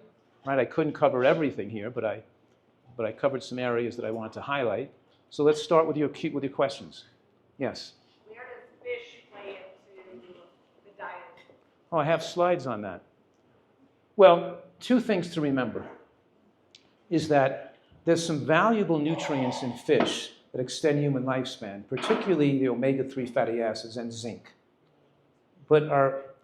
So if you had some fish once or twice a week added to a plant-based diet, giving you the extra zinc as you age and extra omega-3 fatty acids that benefit the brain, it would have likely been a benefit in prior years. But now we think it's more beneficial to take the zinc in the DHA supplement and not to use fish as a primary source of that. The reason for that is there's 3 or 4 reasons. One is with the agricultural runoff, there's so much algae overgrowth that has created a lot of cyanobacteria in the waters that now cause BMAA to infiltrate the waters, and you have higher levels of these to Parkinson's and dementia-causing compounds in shellfish, clams, oysters, scallops. Yeah, bivalves they're called. Bivalves are clams, oysters, scallops, and mussels, which are particularly dangerous now, which weren't dangerous 20 years ago. You know, it's even a small amount would add some DHA, would be like a vitamin pill. Having a couple of oysters and mussels would give you some extra zinc, but now they're contaminated, and people living near coastal waters have higher rates of ALS, Parkinson's, and dementia, and people living near freshwater lakes, eating fish out of the lakes, from agricultural runoff into the lake. So the pollution, and then we dump 1,000 tons of plastic into the ocean every hour, and it causes microplastic. And so we used to think the big fishes that were predatory fishes, like tuna and sharks and barracuda, are more full of mercury and lead. But now we have the smaller fishes, like sardines, are full of microplastic, which is a carcinogen. And when you eat a sardine, you're eating the digestive tract, which is full of plastic. And the average American now has a credit card amount of plastic in their body. So even though it might be the most favorable source of animal product because of the product, some of the things it contains, lower in saturated fat, higher in omega-3 fat, a small amount would be additive to the diet. I'm still recommending minimize the use and mostly eat plant foods and take the extra supplement of DHA or zinc so not to rely on fish for that source. It's just so polluted nowadays. You know, you might want to have a piece of, wild salmon once a month or something, but it's not something you would eat fish like 2 or 3 or 4 times a week. It could create too much toxins in the body and too much mercury and too much other problems with eating fish too regularly. You know what I mean? We don't recommend it in pregnancy for that reason either, because the fetus is sensitive, the baby could be sensitive to all the toxins you get from those foods. Okay, it's funny because you know how the medical profession says, don't do this when you're pregnant, don't drink alcohol when you're pregnant, don't eat fish when you're pregnant. The baby is a Geiger counter for things that are harmful to the body. It shows immediate damage, but it doesn't mean it's not damaging people that are not babies. It's just taking more years to damage them, and it's cumulative over time. If the Geiger counter detects the radiation, if the baby detects damage from eating that food, you shouldn't be eating the food anyway when you're not pregnant. Okay, next question, yes. Thank you for the lecture, it's great. Thank you. I've heard a lot about lectins in beans and peas, protein and all that, and also oxalates in kale and spinach. How do you feel about those substances? I feel pretty good. I'm feeling pretty good. This guy Gundy, he's a doctor. He spends about $10 million a month trying to promote this, to sell these crazy lectin-fighting supplements. It's such a scam. He's tricking everybody. There are dangerous lectins in beans, but they're deactivated with cooking. There's historically, in the medical literature and the scientific literature, people get sick and get a whole, hotel gets sick or the whole trip gets sick because they eat undercooked beans. So there are lectins that are gluten and have dangers when they're undercooked, but when you cook your beans so they're soft, they don't have any they're good for you. And beans are the food that's most powerfully related, and every blue zone are linked to a food predictive of longer lifespan. So yes, you should not eat beans that are not cooked. It's a food you need to cook. But there's no damage from lectins. Lectins strengthen bones and have anti-cancer effects. And the only lectins that are damaging are undercooked beans, which we don't eat non-cooked beans. The other question was oxalates too. Is that, yes, I mentioned earlier that lettuce has no oxalates. That's why that's why all the calcium is like 100% absorbable. And that's why we don't want to use spinach for more than 25% of our salad, generally speaking. Because the only really high oxalate foods and natural greens are, rhubarb, parsley, spinach, and beet tops or Swiss chard. Those are the only relatively high oxalate greens. Kale is not a high oxalate green. So all the greens we're eating, the arugula, the lettuces, the kale, the bok choy, all these things we eat are not high. They're not high in oxalates. We still get maximum calcium absorption from them. Oxalates bind calcium.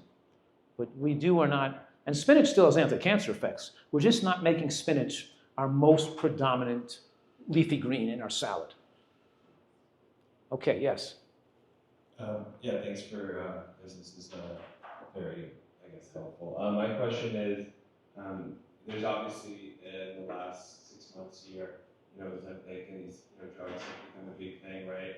And you talk a lot about how we should reduce our calorie intake, and obviously that is, at the end of the day, reducing the calorie intake, but it's causing a lot of negative effects. So I'm curious from a nutritional science perspective, how you view Ozempic and these kind of drugs, because it is reducing your calorie intake, but I'm sure there's a lot of harmful things that maybe haven't been discovered yet. Exactly. The answer to that question is I don't know, because we're not going to know for like 20 years when we start to do long-term studies on these people taking this drug for long-term. Number one, it's not going to help them if they stop it, because they'll gain the weight back. And so they have to stay on it for like the rest of their life, or for the next 40 years. And what's the effect of 40 years of being on that drug? Will it have them get more cancer down the road? So the answer to that is there's such a benefit from losing weight that maybe the negative effects are worth it because the weight loss is so dangerous. But I'm not sure about the answer to that, because I don't have the long-term data on that drug. It's funny how a lot of drugs come and go, and it takes like decades to find the dangers of those drugs, Like look at proton pump inhibitors like Nexium and Prilosec, and those drugs that cause heart attacks. Now they have a black box warning. We never knew that for like 30 years. They were out there for 30 years, but we found that out. So it's like we don't even know the potential dangers for a couple of decades from now, maybe. And then a second quick question is, I don't know if you've seen the show Blue Zones on Netflix. Mm-hmm. If you have, I'm just curious your thoughts.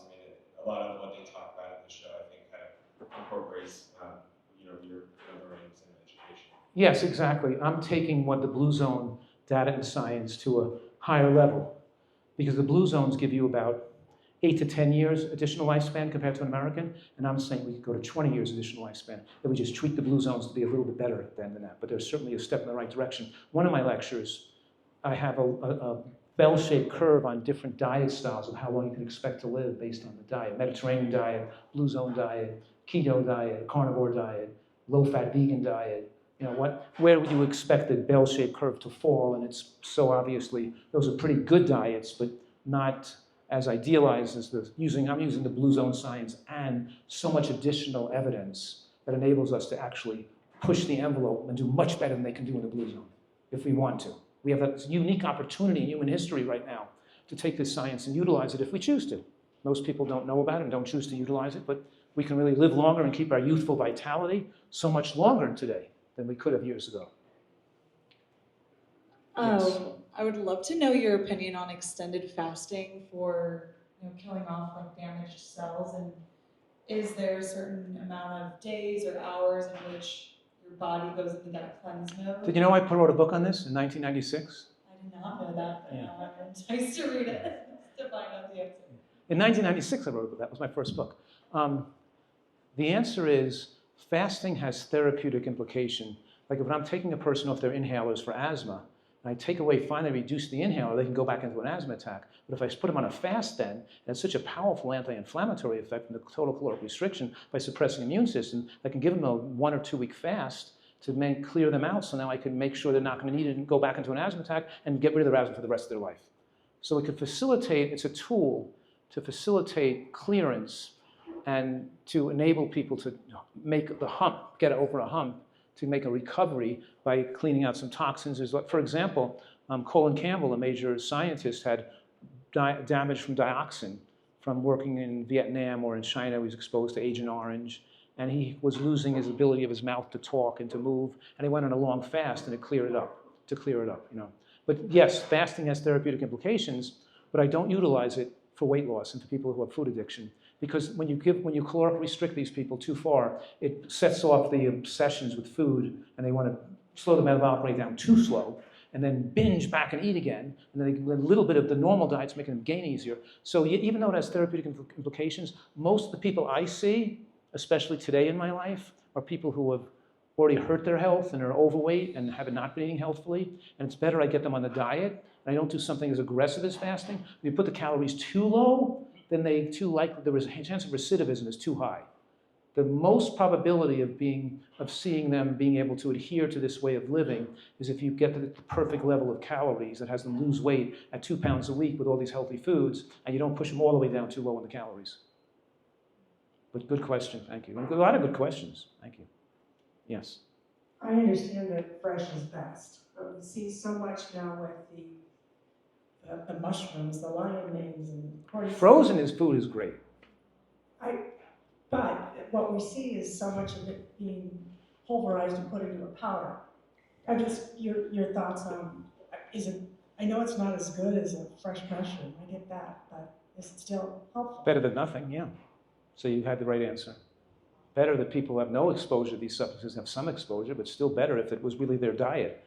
I see this every day. I mean, I'm working with scientists. They're paying me to give a lecture tomorrow or Friday morning on the gut microbiome, and their solution is broccoli powder and mushroom powders and resistant starch from potato and all these additives people can add to their diet. I'm thinking, why don't they just eat the healthy food?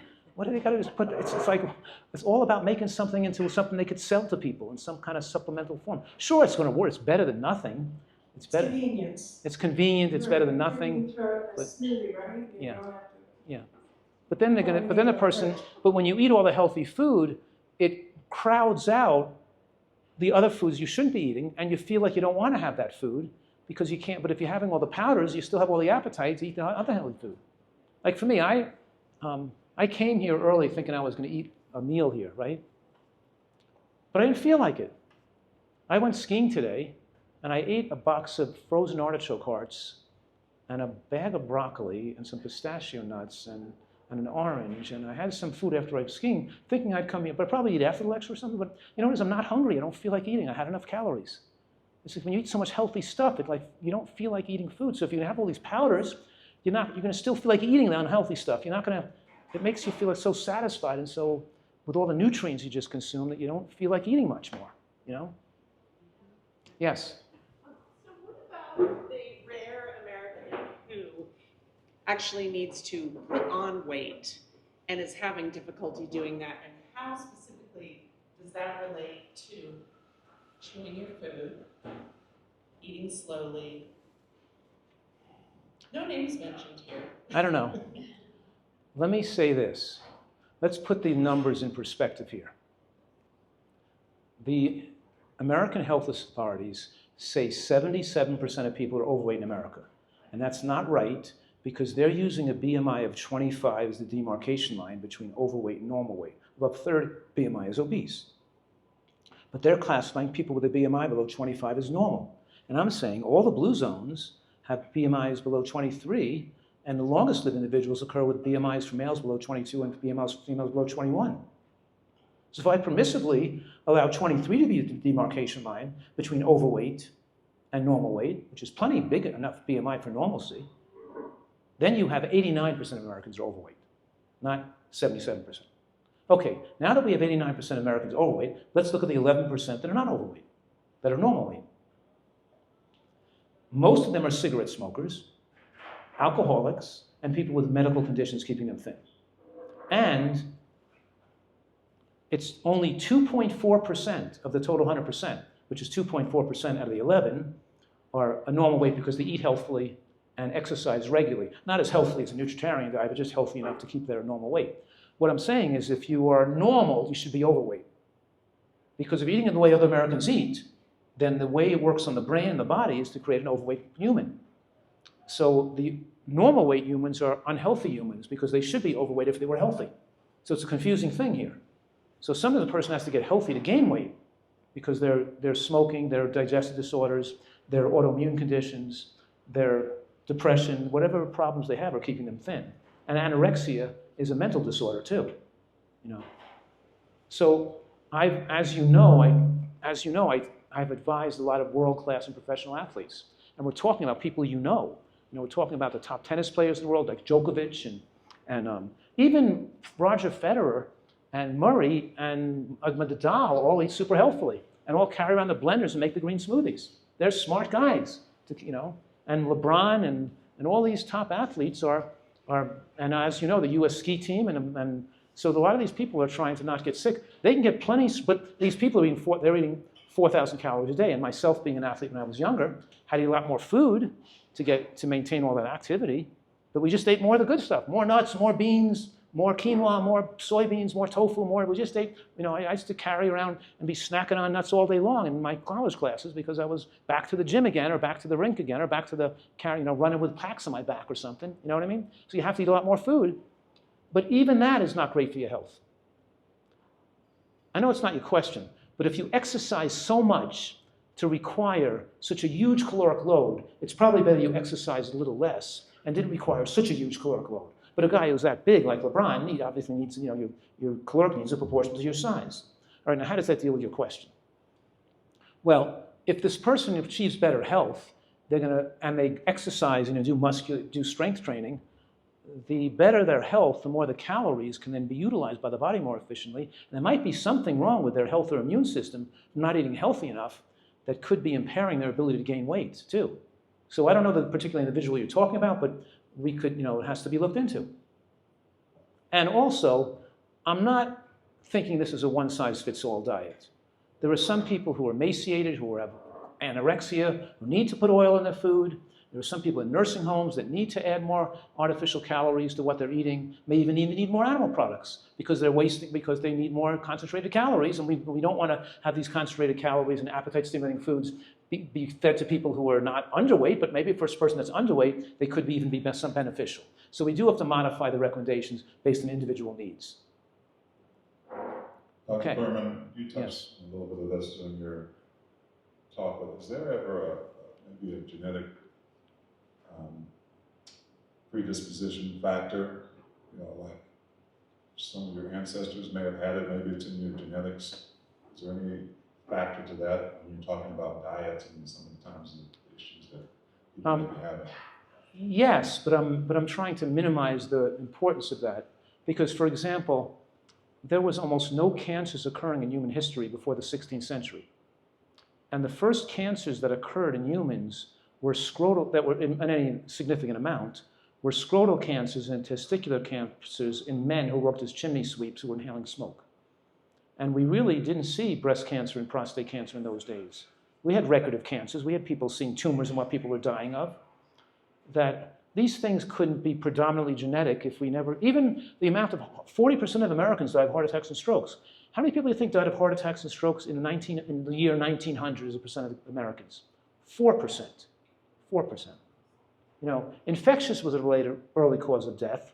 And of course, 1 in 9 women died giving birth, and we had a lot of infectious-related diseases and infant and childhood mortality. But we have completely different diseases today that are a result of nutritional extravagance and unhealthy eating. You know, and so it's not predominantly genetic. It's somewhat, that's so impressed and stressed on us when you go to see a doctor. He says, oh, it's just aging and part of your genes and nothing else we can do except taking these drugs. It's just false. It's false. Because almost there are certain very powerful genetic diseases, we can talk about some of them, but they're rare, you know, like cystic fibrosis. That's, you know, almost all genetic. You know, there's other things people are born with that are genetic. But even acute blastocytic leukemia in children, in babies, is a leading cause of death in children, is now linked to the mother's consumption of luncheon meats and nitrates prior to conception and the lack of green vegetables in the diet. So when your 12-year-old gets a brain tumor, it still could be linked to the mother's diet before there was even a conceived child. So we're actually, and that's why, I can go into the subject in really detail, but we're seeing that what we eat can affect the genes of our offspring. And when we eat badly, it weakens the genetics that we inherit, that we give on to our children, even. So we can improve our genetics that we give on to our children. And we see a degeneration of certain factors that are happening in the population because now it's decades and generations of living on an unhealthy lifestyle. Complicated. It's complicated, you know? Yes. Can you comment on organic versus conventional?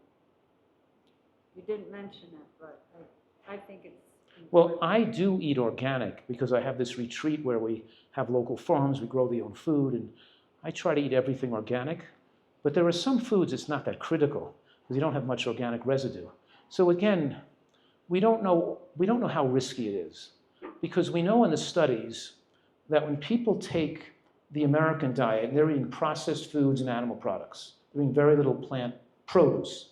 The produce consumption in America is less than 10% per capita, okay? So when that 10% per capita produce consumption goes to 20 or 30% from conventional produce that's not organic, we see dramatic lowering of cancer rates and heart attack rates. We still see improvements in health from non-organic produce. But what about soy?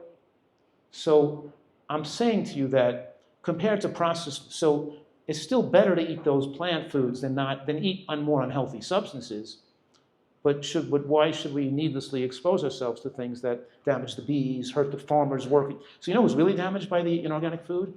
The farm workers, the people in the fields, have high rates of leukemia and soft tissue lymphomas because they're working around chemicals all the day. We have a much more smaller residue in exposure, so that we're not sure of the damage, but we play it safe and we avoid as much as we can, especially the ones that are higher on the list of more pesticide residue. So I usually kale and my leafy greens, I want organic. Strawberries are very heavily treated. Berries, the wild blueberries don't have a lot of residue on them, but the regular blueberries do. So like the Wyman brand, I called up the Wyman company and asked them how much pesticides they put. It's not organic. What's the pesticide residue on these little wild blueberries? I'm always fascinated by somebody in the field picking these little tiny blueberries I'm eating, and there's this guy who worked for like hours for me to have one cup of blueberries, you know.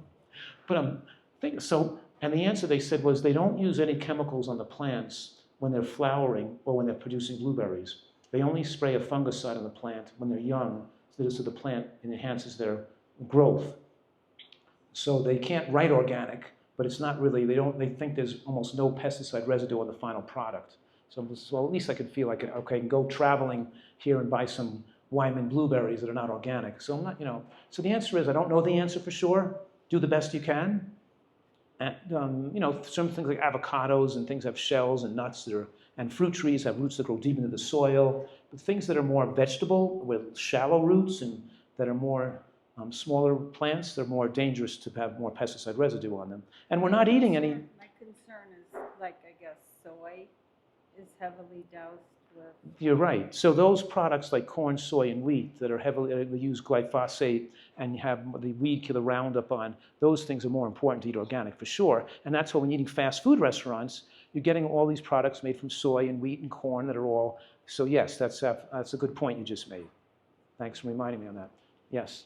Thank you, Dr. Fuhrman. This is outstanding. Two questions for you. One, how have you instilled these principles in your children without them feeling deprived or rebelling in the opposite direction?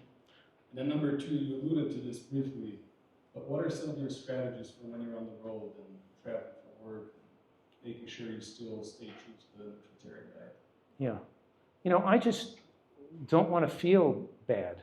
I love feeling good. So I don't have any strategy. I just stay no matter what. I don't really deviate, even if I'm on the road.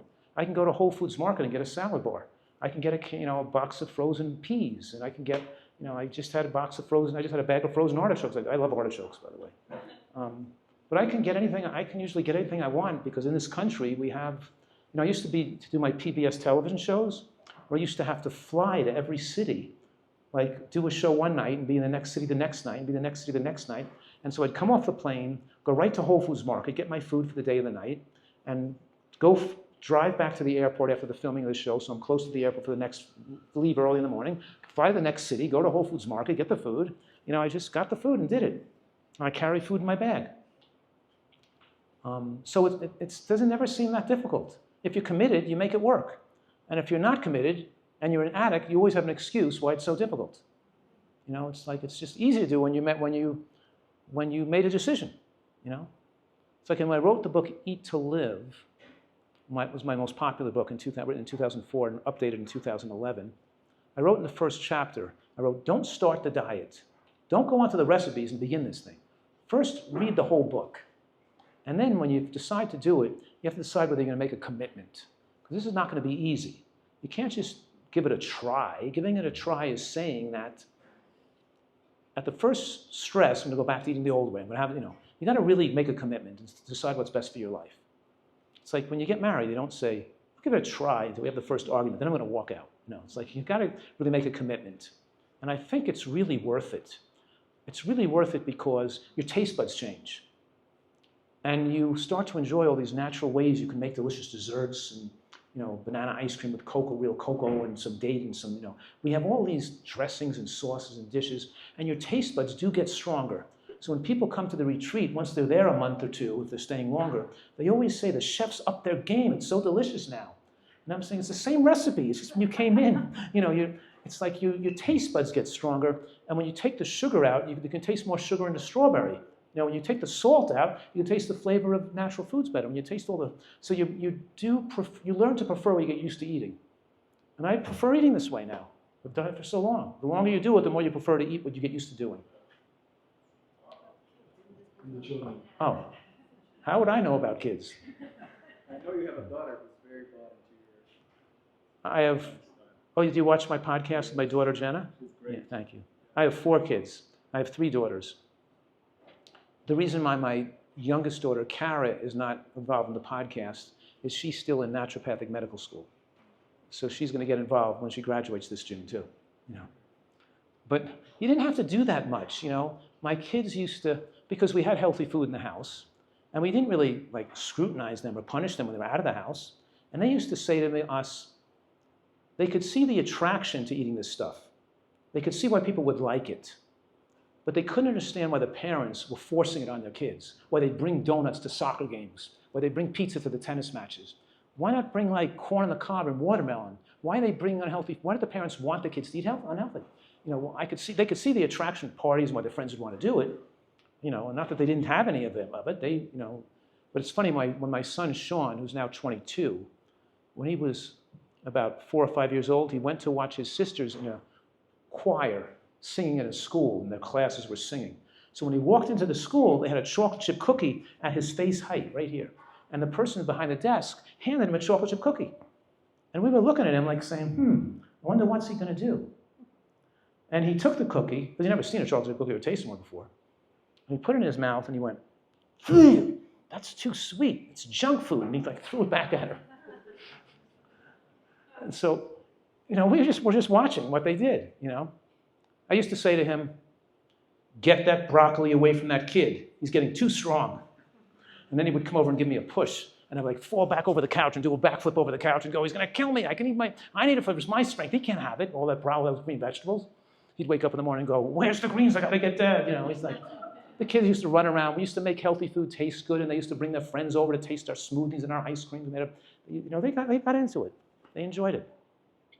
They're all kind of like, in some aspect, even this has permeated their life, It's been pretty nice. I have now the good fortune to have my children helping me in my career and joining me, so as I'm older and working less, they can work more and do more things, It's kind of cool. Oh, I got to tell you the story. When my daughter Carol was 4 years old, she comes out, I'm in a gym lifting weights, and she's having a boot camp, a kid's boot camp, which she called her boo-boo camp. She comes out of boo-boo camp, and she says, don't these parents love their children? And I go, what are you talking about? Of course they love their children. She says, they're feeding them candy corn in the boo-boo camp. And I go, they don't know what we know, that what you eat makes your body. And she says, how could they be so stupid? So I said, the word is cognitive dissonance, but I'm not going to tell her that. That when you block out of your mind what you're doing when you're an addict yourself, that you heard, And anyway, so I explained to her that, everybody's doing it. You don't think about it. They just think they're socialized to accept that as being normal, But it shows you that even a little bit of the indoctrination of talking about health and nutrition in the home, how my kids understood the concept, even at 4 years old, that what you eat makes who you are and who you become. And you make choices to how it affect your health and your intelligence and your creativity and your athletic ability is all affected by and your good health and your future. And why would people want to destroy that? And why would parents want to hurt their own kid or children? They couldn't figure that one out, I have a question. Thank you, Dr. Fuhrman. I have a couple questions, but I think you answered the one when you were talking about LeBron James. Just because with weight training, your IGF-1 increases. So I was going to ask you you mentioned BMI and you mentioned percent body fat. If you had to look at an athlete, you said you work with a lot of athletes, so their BMIs are probably, so those bigger athletes are going to be over 22 for the males, like LeBron James, he's a big guy. Would you say that for his case, percent body fat would be more important? And then, sorry. Let me say two things. Yeah. Number one, you'd be surprised. Okay. His BMI is only 23. Wow. And because he's had some, and number two, the other good thing is that when you're lifting weights, it's raising localized IGF-1 for muscle growth, which reduces IGF-1 stimulation of the prostate and breast. So that's good to raise localized IGF-1. It's actually sucking IGF-1 out of systemic circulation and producing more IGF-1 for muscle growth. So weightlifting and exercise is actually not stimulating the prostate or the breast or cancer cells with extra IGF-1. It might even be diminishing it. Awesome. And the second question I had for you. And then body fat does play a role. But you can't get that large on a plant-based diet. It's hard to get that large without overeating. And so, and let me give you an example, is that, like, I'm 150 pounds. I could exercise and weightlift my whole life. I'm not going to be 200 pounds unless I eat meat every day. On this diet, I'm going to keep somewhat thinner, which makes the diet more favorable for a basketball player, a boxer, a skier, a tennis player, but not for a linebacker on a football team. You have to get artificially large. But to get artificially large and to eat the diet that makes you artificially large, you're taking away some potential lifespan. I have some professional football players I live in this very beautiful, expensive neighborhood. And there's some professional football players, and I've talked to a lot of, and anyway, they say, I'm out of football, like I have 1 more year left, I have 2 more left, and I'm going on your diet, I'm dropping 50 pounds. You know what I mean? And thank you. Sure. And second question I have for you is, you mentioned the gut microbiome and resistant starches. I know gut bacteria that produce a lot of butyrate is really healthy. But when you see these individuals come to you who are on this SAD diet, and you mentioned like a mango or oatmeal can spike them because they've destroyed their insulin sensitivity.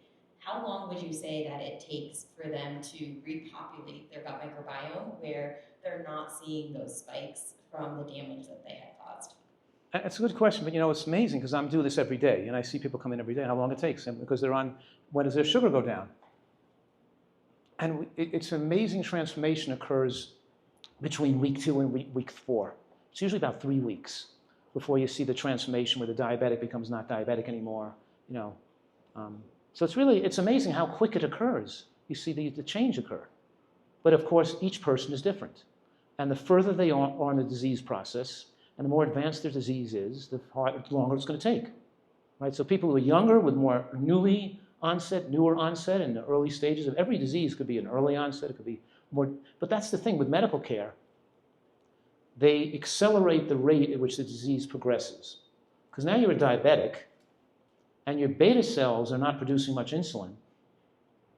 So they have to push you a drug that makes the failing beta cells work harder, produce more insulin, which then makes them poop out faster. Or they're giving you more insulin. And the problem is insulin resistance. The insulin they're giving you, it makes you gain more weight, and now you're more diabetic.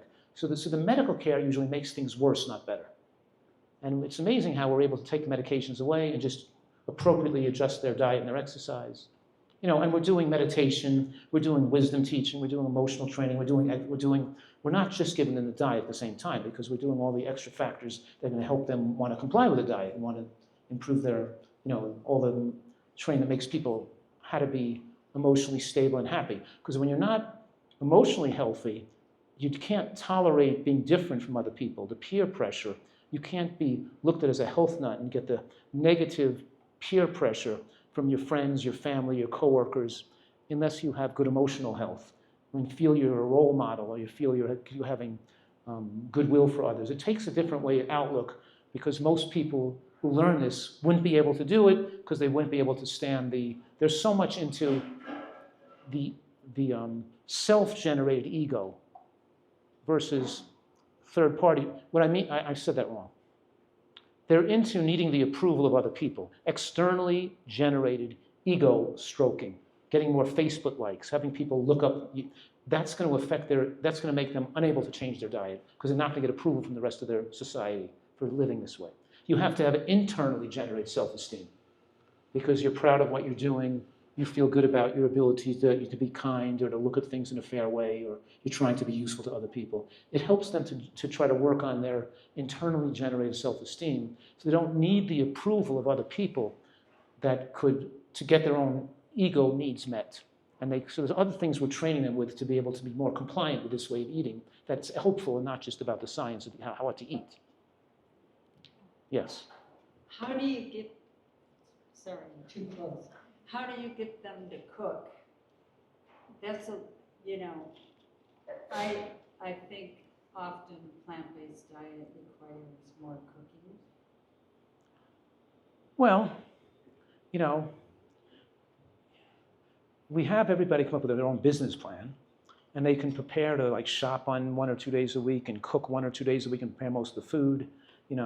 We used to shop on Wednesdays and cook a little bit on Wednesdays and Sundays and eat the leftovers on multiple days. We're trying to have people who come up with a business plan of how they're going to incorporate this in their life. And then some people can go to the Whole Food salad bar. Now we have places like this, we can go here. But so yeah, you have to figure out how it's going to work for you. And it has to be a family, come up to some family decisions and compromises, and who's going to, and support each other. And it's not harder than eating conventionally, except when you eat conventionally, you can eat out anywhere you want and get fast food. It's not harder than cooking conventional food. Yeah, it's just not as much restaurant options. You know what I mean? Okay, do one more question? Sorry. That's okay. So we own a local gym, and we have a body fat scanner that monitors your skeletal muscle mass, your body fat percentage. Cool. And I want to know your thoughts on, oftentimes clients will come in and mostly females will say, I don't want to know my body fat percentage, so just take it and I'm going to close my eyes. How can you spin it in a positive way so they can be empowered to want to know it from like your standpoint and your experience? Well, I'm not sure about the answer to that question, because don't forget that people that see me are already kind of selected out for people who want to make a change, or they wouldn't be coming to see me. They wouldn't be spending money coming to see, they're already people who feel there's something they want to change in their life. But now you're taking people who maybe don't want to change or haven't, so I don't know. There has to be some wisdom here of how you could try to motivate a person to make change. They're already at the gym. That's a good step in the right direction. I guess if they don't want, I would agree. I said, well, let's not focus on the weight right now. Let's just focus on the quality of what you're eating, and have you, because I want you to eat these healthy foods to give you more vitality and more energy to do this thing. And so I want you to eat salad every day, and I want you to have, get them eating healthier, and say, we'll get to that later. Let's see you moving in the right direction, feeling better first. And I don't think it's, so it doesn't have to be the body fat percent, but the body fat percent, as you know, is a real good marker, like cholesterol levels and glucose levels and oxidation levels. It's a really good marker of your body fat, of your health parameter. You should know your body fat. You should also know your omega-3 index too, your ratio of omega-6 to omega-3 fats, because then you could know to take less or take more if you need supplements to bring your omega-3 index a little higher. It should be above 5, you know what I mean? But you should definitely know your body fat percent. Yeah. Like I know with me, it motivates me, to see and it motivates me that I like to mogul ski, let's say, to bump ski, because I know I can't just in order to do that safely, I have to exercise all year round, so when winter comes, I'm not going to get hurt on the moguls, you know what I mean?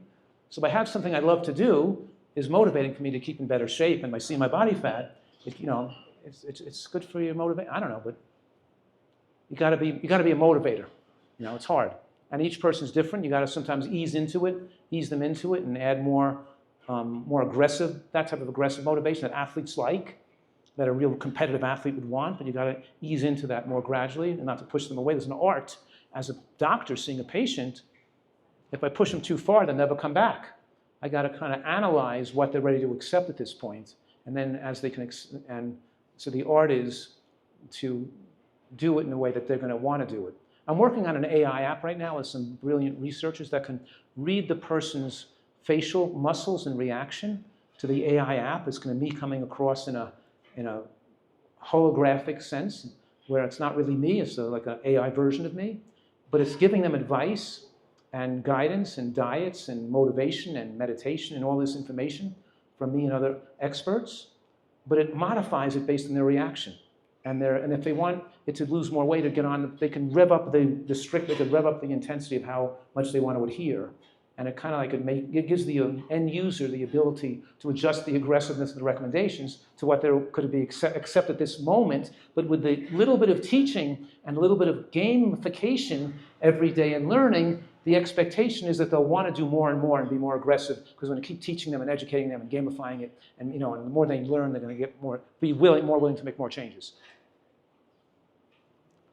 Yes. So going off of that, how would you recommend finding a doctor? I feel like I go for my annual physical, for my insurance, and it's nothing of what you talk here, that they go over. So what's your recommendation on finding a good doctor My recommendations would be, don't worry about it.